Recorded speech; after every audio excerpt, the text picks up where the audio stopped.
Okay, so I want to write down a melody, and most of the time in this melody, the Fs are going to be F sharp, so they're going to be a black note on the piano, and so for that reason, I'm going to use one of these key signatures. I'm going to stick it in here, and this is telling us when we see this at the beginning of a piece, that whenever we see an F, whether it's an F down here, whether this note here, that would be an F sharp, so that's secretly, that is a sharp, and also an F up here, we know that that's also going to be a sharp, so that would be a sharp like that. So let's have a go at this melody. I'm going to start not with an F, but I'm actually going to start, oh, there we go, there's my key signature back in place. So I'm going to start on a G, I've decided, so I want to use this G up here. There we go, and actually I've got the piano here, so that G sounds like this.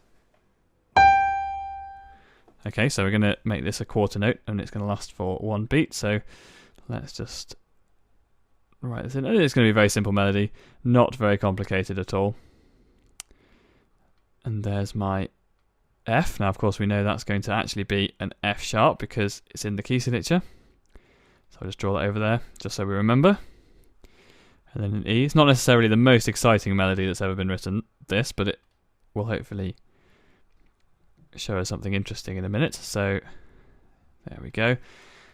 And so now, of course, we've written in 4 quarter notes, and 4 quarter notes add up to 1 whole note. And because we've got a time signature here of 4/4, that means that's all we can fit into this particular measure, or this particular bar. So I'm going to draw in, hopefully, a straight line here. There we go. And that completes that first measure. And I'm going to carry on going. I want another D, so I just write that in there.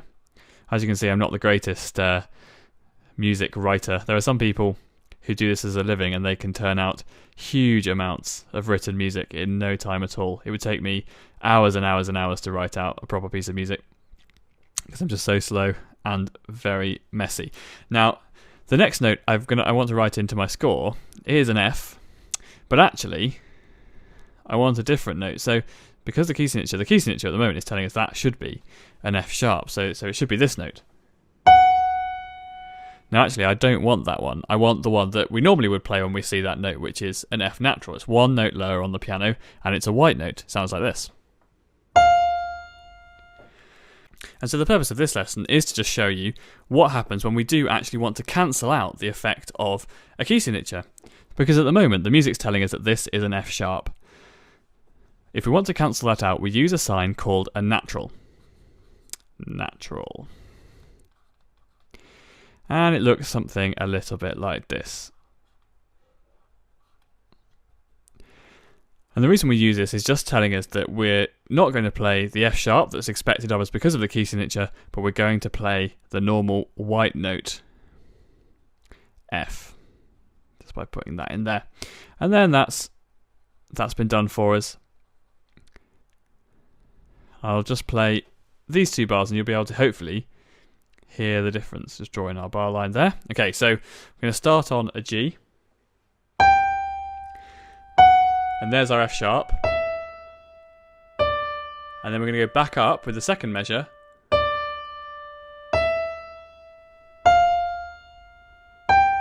So hopefully you'll hear the difference. On the way down, that's our F sharp. That's this note here, which the music is telling us is an F sharp.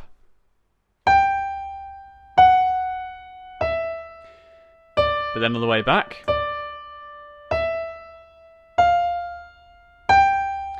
I'm using an F natural, so that's playing the white note on the keyboard instead of the black note. So this is our F natural.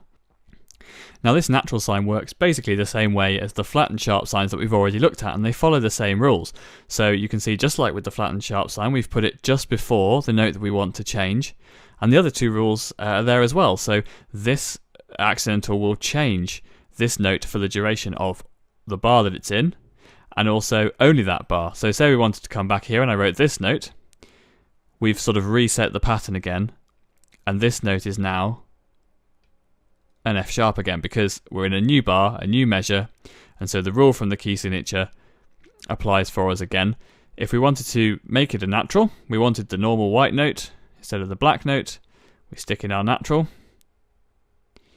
And so if we wrote another F, would this be an F natural or an F sharp? Well, the answer is it will be an F natural because we've set this and this lasts for an entire bar.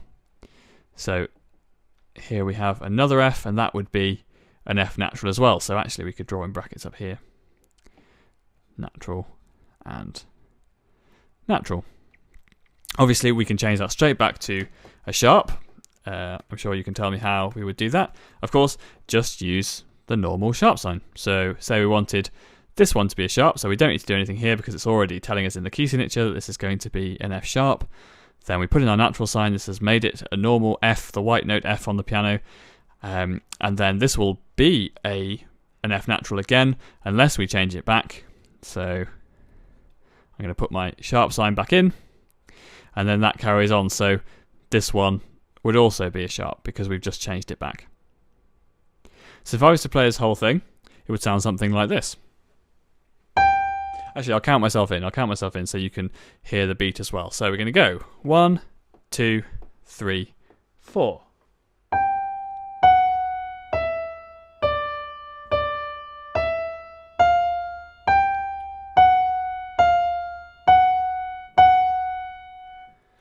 And obviously this melody isn't going to win any composition prizes anytime soon, but I hope it shows you the ways that we can use this natural sign to either cancel out the effects of a key signature or indicate to a player that they're going to play a normal white note in the music instead of an accidental.